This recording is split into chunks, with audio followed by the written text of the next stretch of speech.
I have sort of an interesting path to publication. But I had written Lily based on my experience with a dog that I had. It was actually named Lily.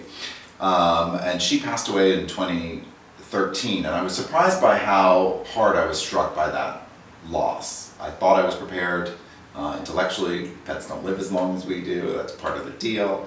But I was really sort of grief-struck in a way that took me completely by surprise. So I did what writers often do, which is try to sit down and write ourselves out of dark places sometimes.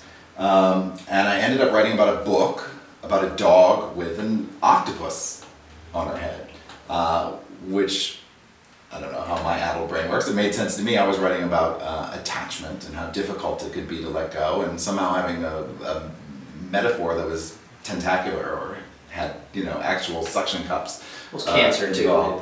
Yeah, it was cancer too, and the way that she passed away from cancer, and the way sometimes you see on CAT scans and different things, it sort of looks, cancer spreads sort of like an octopus with different arms and whatnot. So it made sense to me. But when I finished this manuscript and I was trying to find a publishing agent, I would cold call lots of places and say, hey, do you want to read my book about a dog with an octopus on her head? And you could hear deafening silence on the other end of the line. That's a tough sell.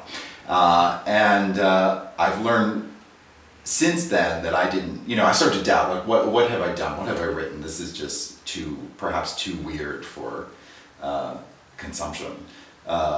But what I learned from that experience was it wasn't that I needed to change what I write or what I write about, but I did need to get very much smarter about how I talked about it.